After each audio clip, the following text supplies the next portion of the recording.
Thanks everyone for joining. I am Joachim Vleminckx, together with Maarten van de Vijver present as well, who's going to present the second part of the presentation. We're both co-founders of Eneos. We are an AI company specialized in time series data, building applications around it. So metering data, continuous data, specifically for buildings, building clusters and utilities and asset monitoring.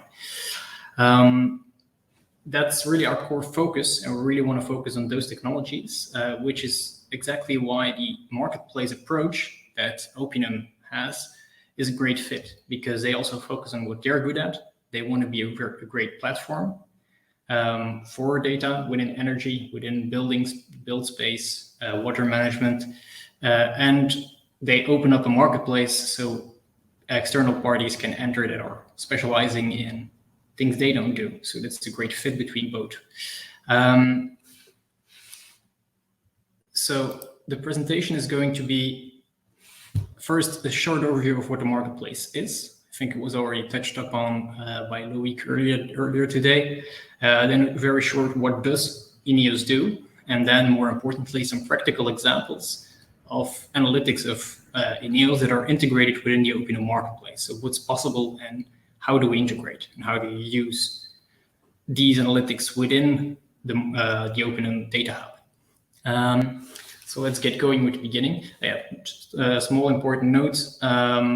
We don't have questions during the presentation, but at the end we have a little bit of time left for some questions if you have any. Please note that we have a booth as well, so if you have more elaborate questions or you want to ask for a specific meeting with us or anything like that, you can do that through the booth or through our email address, info@eneos.com. .cloud, excuse me. So Opinum Marketplace. What is the marketplace approach, and what's the synergy with a company like Eneos, for example? So this slide, some of you have probably seen this morning. So you have the Opinum DataHub with all its connectors next to it,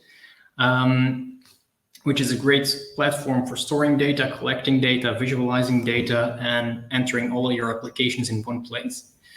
And then if you want to add on top of that some algorithms, some specific data sources that are not default, for example, weather data, things like that, you can add those through the marketplace. And the great thing about it is that it's all in the same environment, same look and feel. It's managed by Opinum as well, the environment at least. So everything is in one place, one platform approach with a lot of functionality, whilst they don't have to develop everything themselves, which would be limiting for the amount of functionality anyway. So that's a great added best of both worlds. So what does it look like? If you just want to browse the marketplace, it looks like this. You have connectors, data sets, algorithms, and probably other categories in the futures. Here you can see, for example, some of the connectors that are available. It's easy to access, rights management or can be done in the DataHub. It's a private marketplace as well. You can do a pricing estimation there, so you know what you're buying and what the costs are. So for example, here, if you would go to the Eneos MNV module, it would look like this. You have a description, you have some links if you want additional information, costing. You can search by tags, you can easily find what you need. And then if you can buy it through there, and you can simply do it based on existing frame agreements or buy it with a Visa card, MasterCard, whatever suits you, you just add it to the platform and it's by default installed, everything is ready and it's integrated in advance. So what do we do as a company, Eneos? Both Maarten and me founded the company. We both have a background in environmental technology. I've worked a lot in industry, in data engineering and data analytics. Maarten always has been doing the same things, but in energy consultancy, within the built environment mainly. So we have a robust combination of background knowledge for what we are doing here. And where does it come from? Well, probably most of you know what is written here. It's nothing new, but energy costs are rising, and there is a strong EU move towards energy optimization and climate neutrality, which is simply very important given the situation we are in. And there's a recent move to digital metering. Additional metering is increasingly cheap, and you have platforms like Openem that easily integrate them and bring them all together. So there's a huge potential. And there's also real-world value outside of just money. There is towards sustainability. It's important. Better managed buildings are a better place to be, etc. But what do we see in practice? And that's where we want to play is, how do you valorize those data? Getting the data out and storing them and being able to access them is a super important step. But it's not finished there. You want to really analyze all those data, get all the info that is hidden in the data out of there. And we see that it's becoming incredibly time-consuming, and a lot of data are just simply not used. And because of that, we see a reverse trend very often, that actually sometimes there's fewer insights in some cases. A lot of manual data analysis gets lost in translation, or the overview gets lost. Everyone is doing a bit of his own thing. And maybe even the most important one, a lot of people that don't necessarily have the time or the background for building a very solid statistical background for their analysis tend to start cherry picking. So they tend to start looking for what they want to see, and you don't always get the reality out of the data. And that's where we want to come in, and why we develop what we are developing. So we are not going to talk about this too much because it would lead us too far, but we really want to be in the middle of the data-driven decision-making place. So at the left, you have what Openem does. Metering, getting the metering data out, storing those, making them available. Then you have the algorithms that are going to transform the data, getting insight out of it. And then you can once again present them towards the customer in an easy to interpret way, and consultants can handle them. And that's the right-hand side. And both the left and the right is typically available in a platform like Openem. And we want to be there in the middle part, automatic extraction of insights. Easy, straightforward, not too much work to put in by the end user. And domain knowledge is also key to success there. I'm not going to dive too deep in there because that would take us too far. But so what do we actually do? Well, these are the 4 pillars we are focusing on at this moment. 2 of those, we have an example coming up later, which Maarten is going to present, which is measurement and verification and anomaly detection. Anomaly detection is specifically on assets within the space we were talking about previously. So leakage detection, advanced alarming on complex behavior, which is not just a high value or a low value that's crossed, but more complex behavior, forecasting, and advanced data analytics. And why those 4? Well, that's actually what we have in common, and that's why we don't just randomly combine some functionality, but we have a very advanced artificial intelligence backend, which we developed ourselves. There's quite a few years of development in the background of that.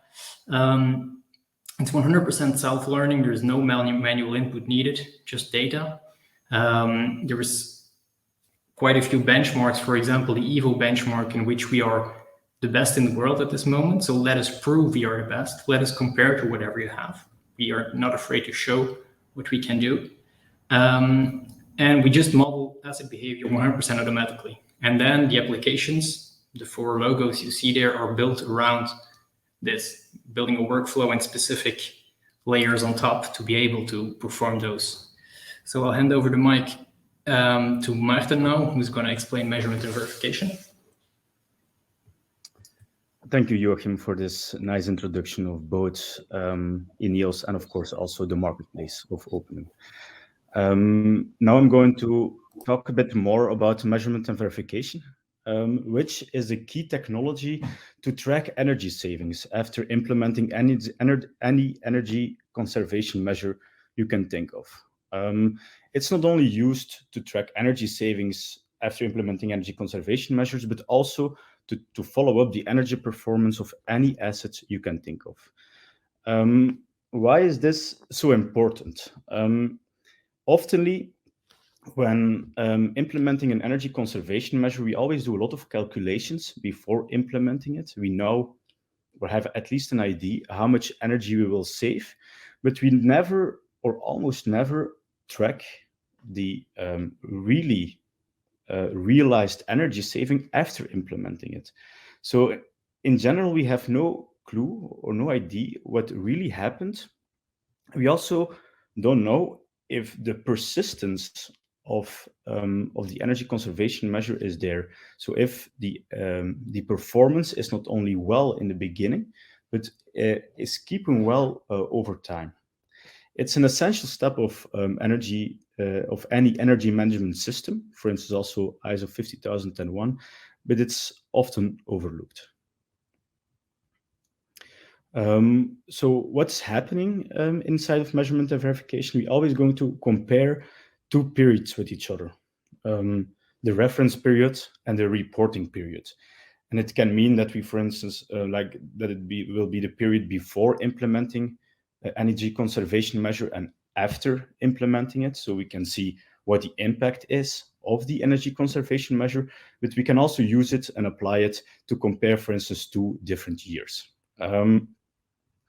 The key aspect of measurement and verification is the fact that there are a lot of external variables that influence the energy use. For instance, the temperature, the occupation rate of a building, the humidity, and so on. A lot of external variables are out there that influence the energy use. And if you want to compare two different periods, and one period, for instance, has a much higher temperature or a much lower occupation, it's impossible to compare these two periods with each other. So we really want to filter out the effects of these external variables in order to be able to compare it. And that's really what we want to do. We want to calculate the objected energy savings without being influenced by the external parameters.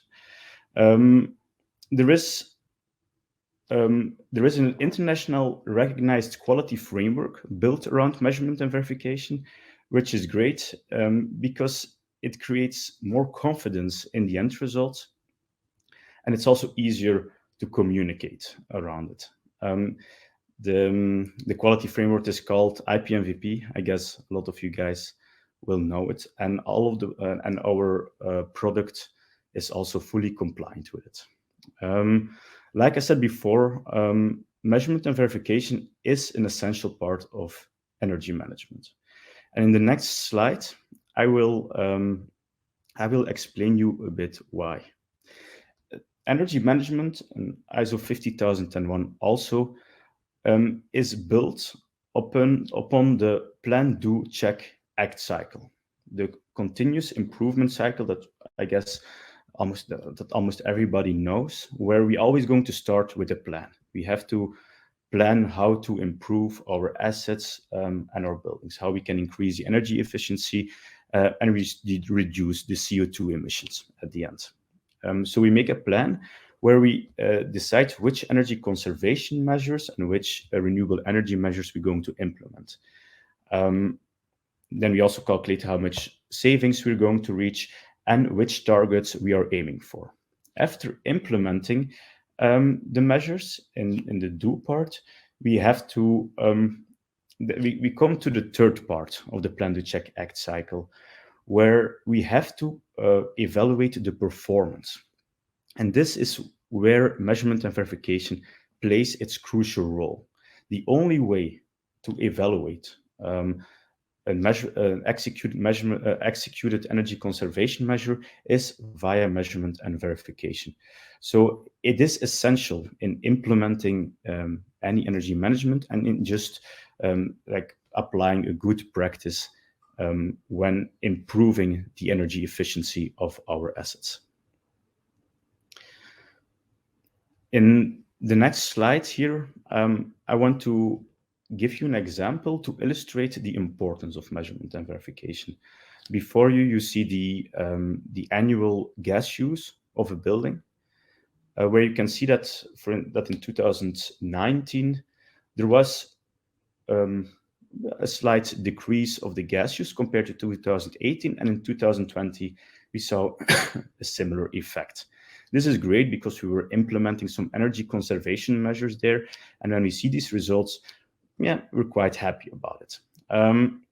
But then we take into account the external parameters, where in 2019, the impact was not so big. But in 2020, we see that instead of saving 7.8%, we are using 4% more energy. Maybe you're wondering, why is it like this? What happened? This is exactly what measurement and verification is doing. In 2020, the outside temperature was in general higher during the heating period of a building, and also the occupation rate was lower of the building. And because both outside temperature and the occupation rates had a huge impact on the energy use, we have to correct for it. So in other words, you can say here that because the higher temperature, because the hotter year, and because the lower occupation, we expect a decrease of 12%. So if the building would decrease 12%, it's linked to the higher occupation rate and the difference, the lower occupation rate and the difference in outside temperature. So this to illustrate how important it is to really consider the outside parameters. In the next example here, I want to show you how you can use it to manage all your assets, to manage your buildings, production sites, big energy users, where you can see here an overview of all the cumulative savings of, for instance, 2021 for each of your assets. And this is important because this makes it really easy to see which assets are performing well, which assets are performing bad. And for sure, when we compare it to the target, we put for each asset, then we can make a relative comparison. And we can see which targets are overperforming and underperforming, which makes it really easy for any building manager, for instance, that they don't need to be worried about excluding all these factors and so on. No, they just have to look at the end results and see where the problems lie, which assets just not doing so well. And then we can focus on it and maybe even dive a bit more into the details. And this is what we can do with all the other graphs we have in the Openum environment. We have, for instance, this kind of analytics where I'm not going to go into detail, but it gives a really nice insight of the possibility when applying measurement and verification. And if you want to have more information about it, if you want to see more possibilities how we can use these insights to analyze what happened and to take actions, you can contact us or join the booth where we are available to talk with you. In the next slide, everything I just showed you will be available soon in the open marketplace. And here will show you some mock-ups of how everything is going to be integrated inside of the platform. So here, for instance, more parameters linked to IPMVP, like the model, the statistical parameters around the model quality, and so on. And in the next slide, you can see the analytical possibilities that you have when applying measurement and verification. Before we go to the next product, the anomaly detection and the alarming, we would like to ask you some questions. We organized a poll, and the poll you can find right of your screen. So we put there some questions, And it's the questions are under session, and then clicking straight to poll, where the 2 questions, where you can find the 2 questions and all the available answers. So the questions we would like to ask you before diving a bit more into detail of the alarming is how much of your assets that you have to track or that you're managing do you already apply alarming on? Is it only a small percentage? Are you experimenting a bit with it? Not really a lot. Or are you applying it on almost all of them, or any of the categories in between? Think a bit about it, and it would be great if you guys give an answer on the question. The second question we have is concerning the problems you maybe have when applying alarming. So it's obviously only for people that are using it already. So which kind of problems do you have? It's just too much configuration. It's too much work to make it work properly. There are too much false alarms, or the real anomalies are just not always detected. The fourth option that's given here is like, no, I don't have any of these problems. My alarm works perfect. So now I'm going to explain a bit more about the anomaly detection of Eneos. So with the anomaly detection of Eneos, it's possible to automatically detect abnormal energy or water use. This makes it possible to react fast to prevent consequential damage or prevent more energy or water waste. What's really important about anomaly detection? When applying anomaly detection or putting alarms, the accuracy of the alarms are super important. When you are using an alarm where there are a lot of fake positives, where there are a lot of fake alarms, or a lot of the anomalies are not detected in real life, it will not be used.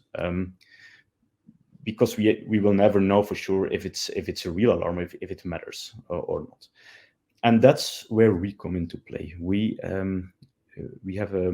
Eneos have built complex modelings that mimics the normal behavior of any of your assets, so which completely contextualizes it. So our models consider the differences in time, if it's at night, during the day, any hour of the week has a different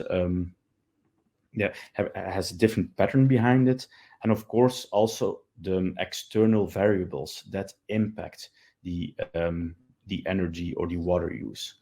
On top of that, we have a trend analysis layer that makes it possible to highly accurate detect and determine anomalies. And if you compare it with fixed set points, that a fixed set point is oftenly just not linked to external parameters, or is not being set for each hour or for the different moments of the week. Joachim will go a bit more into detail there. What's also important with our anomaly detection is that we don't need any configuration. So it works by itself, and it's also self-improving. So it only needs some data from where we are building our models that will mimic the normal behavior. This makes it possible to apply it on a huge scale with a high accuracy, and also which makes it possible to locate any problems, at least if there are some submeters available. So now Joachim will take over and talk a bit more about the results of the poll, and also give an example of the anomaly detection. So, hi again, everyone. Thanks for sticking with us so far. So let's now jump into the poll results. If we take a look, so configuration is an issue, but most of the people that voted actually have too much false alarms and real anomalies that are not detected, which is what we typically see as well. And regarding the assets, some really apply it at almost all of their assets, and a lot of other people between 0 and 20 and 20 and 40%, which I think is a very typical and interesting distribution as well. So let's jump into how we actually do it and the example we have here. So the first one, and that's obviously an important one, is some of you might have followed the session about the alarming module of OpenM this morning. And that's actually where also, once again, a great synergy can appear, because what this means is that you have, once again, in one platform, in one place where you have your templates to configure your alarms, where you can have an overview of all your alarms and exceptions, say how you want to be notified through email, SMS, webhook, or anything else that you want. You have the direct link with your data, and in the background, you can use our models to apply more advanced alarming to it. So here we're going to show just a specific example of some on real-world data.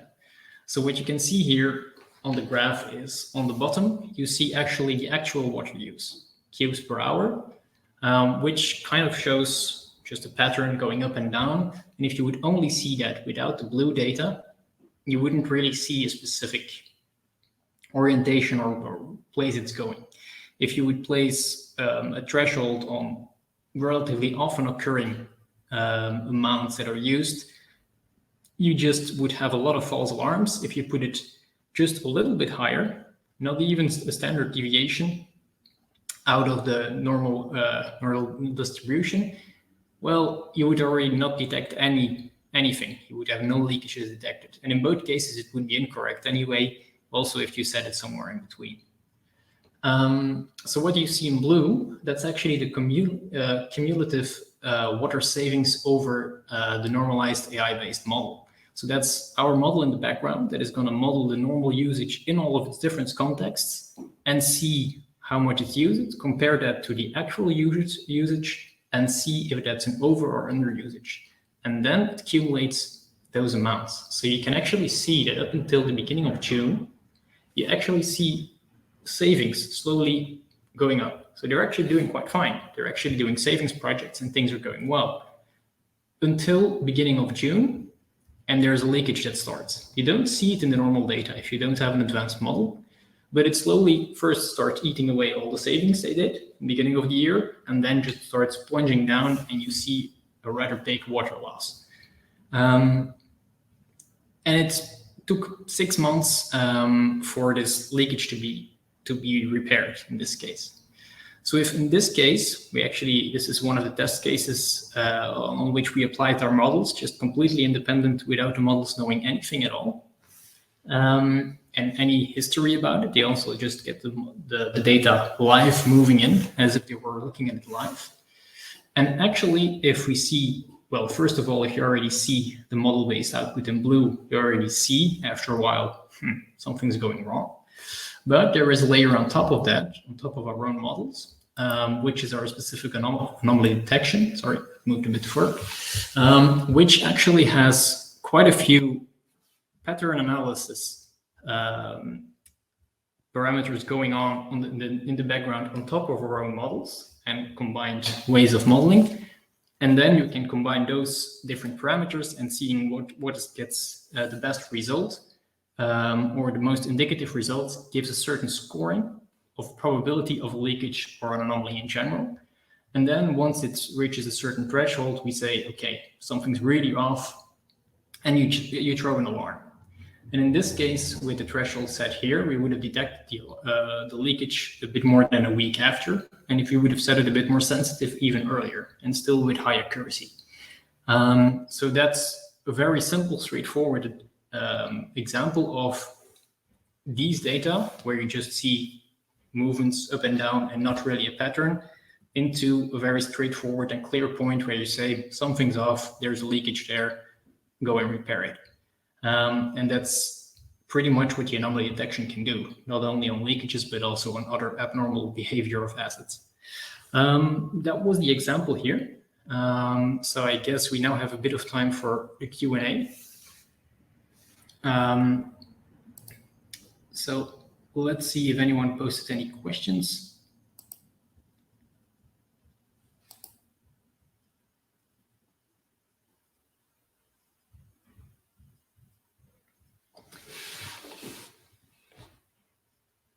With customer systems, I hope I get your data right. So the exact question is, what kind of data sharing technologies do you recommend while sharing alarm data in near real time with customer systems? Well, actually, we can get the data, we follow them live or almost live. We need high frequency data, obviously, to be able to detect them fast. But that's something we can get out of a platform. And that's exactly where, again, the marketplace approach and the integration with the APIs of Opium is a great example. And we can just say, here, we can set the threshold, whatever we want. But anyway, modeled, so the probability of false alarms and also the amount of modeling is way less. But then we can just say, tell the platform, here, on this alarm, on this meter, in this combination, there is something wrong. And then, for example, here, you have the alarming module within Opium that actually can share those alarms with the capabilities within that module with the end user. So that's kind of how we are able to share the alarms. It depends on the platform or environment you're integrated with. We just deliver the detection mechanism. If that's a response to your question, Amit. Anyone else has a question? Feel free to type them in chat or Q&A, or you can also request to say something, then we can add you to the screen. Anything, someone else that has a question there?